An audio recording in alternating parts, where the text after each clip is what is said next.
Eh bien, là nous sommes dans un nouveau piège du langage avec le mot Europe. Que veut dire le mot Europe? C'est un mot certes mobilisateur. Je vous rappelle que pendant des siècles, l'Europe était synonyme de res publica Christiana.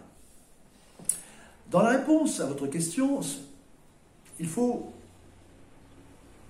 développer l'argumentation comme dans un théorème, comme de l'algèbre.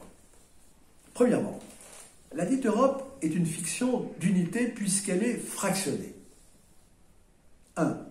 Vue de l'histoire, l'Europe de l'Atlantique à l'Oural de Gaulle est divisée en deux, avec la Russie d'un côté, l'Europe de l'Ouest de l'autre. Donc il n'y a pas besoin de l'Europe, de la guerre en Ukraine pour avoir cette division. 2. Vue de l'Union européenne, l'Europe est divisée en zones euro et non-euro, en membres et non-membres de l'Union européenne, avec la Suisse notamment extérieure. 3. Vue du point de vue du tarif européen de l'énergie, l'Espagne et l'Italie s'en sont retirés. 4. Vue des États-Unis, l'Union européenne est une colonie sous protectorat assuré par l'OTAN. 5. Vue du peuple français, depuis le référendum de 2005 notamment, qui a été trahi, l'Union européenne est une structure antidémocratique. Deuxièmement, la stratégie du Pentagone a toujours été d'empêcher l'émergence d'une puissance concurrente de l'Europe, dominante jusqu'au traité de Versailles de 1918. Bon, donc, cette Europe est un risque pour les États-Unis, sinon l'ennemi numéro un avec la Russie à l'ouest.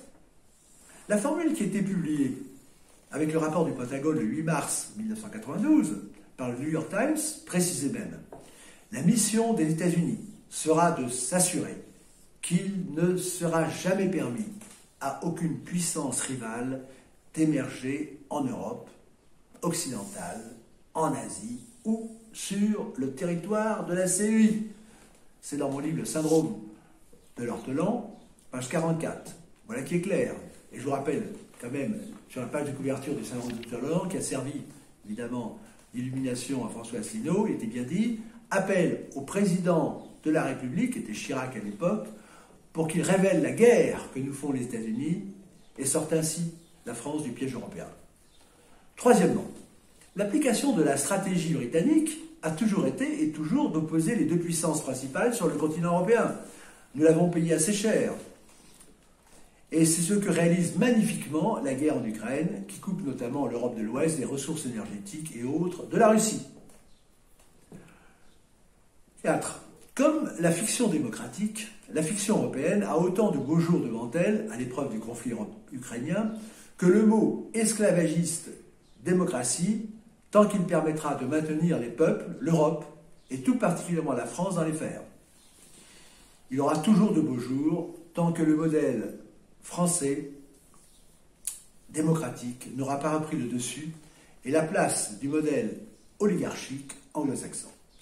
J'ai décrit la fin de cette partie, entre les deux modèles, français et anglo-saxon, dans mon livre La perversion mathématique, l'œil du pouvoir, en 1985. Mais c'est une autre histoire, ça sera l'occasion d'une nouvelle intervention. Ce que je voudrais dire seulement, c'est que les guerres, c'est comme les poupées gigognes. On nous parle de la guerre en Ukraine, mais qu'est-ce que la guerre en Ukraine? De quoi s'agit-il? Comme le disait le maréchal Foch.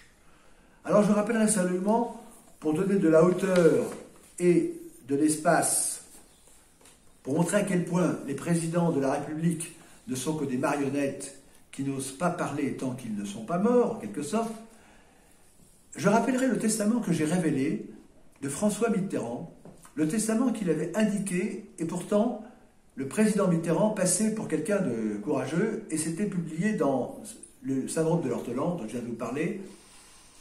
Ce que disait le président Mitterrand était la chose suivante, donc révélé après sa mort. La France ne le sait pas, mais nous sommes en guerre avec l'Amérique. Oui, une guerre permanente, une guerre vitale, une guerre économique, une guerre sans mort apparemment. Oui, ils sont très durs, les Américains. Ils sont voraces, c'est ce que disaient les Indiens d'ailleurs. Ils veulent un pouvoir sans partage sur le monde. Pour conclure, une guerre inconnue, une guerre permanente, sans mort apparente, et pourtant une guerre à mort. Voilà ce qu'a révélé le président Mitterrand, et cela avait donné lieu donc à ce livre. Appel au président de la République, je le rappelle, pour qu'il révèle la guerre que nous font les États-Unis et sorte ainsi la France du piège européen. Il est bien entendu que c'est dans cette perspective de guerre de poupées gigognes que nous devons comprendre le conflit ukrainien, et non pas dans une division simpliste. Les guerres s'imbriquent les unes dans les autres, et ce dont il s'agit maintenant, c'est la lutte à mort entre le modèle anglo-saxon et le modèle français, puisque je vous rappelle que la France a dominé culturellement, au bon sens du terme, l'Europe. L'Europe a été française, comme elle est maintenant anglo-saxonne, puisqu'elle parle anglais. Bon. L'esclave parle toujours la langue de son maître.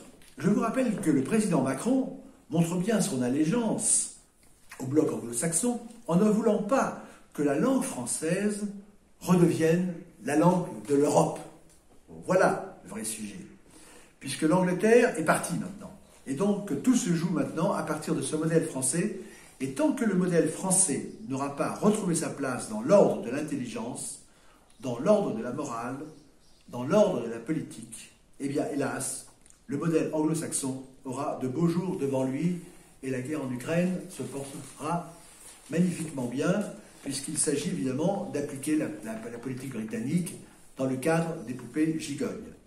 Donc voilà, depuis, sur le mot démocratie, sur les institutions européennes, sur, vous dites prétendument européennes, sur ce conflit ukrainien, donc je vous ai révélé le grand secret de la magie politique, c'est d'utiliser les mots liberté, égalité, fraternité et autres, ou Europe, pour mener les peuples en esclavage en croyant qu'ils sont menés à la paix et à la liberté.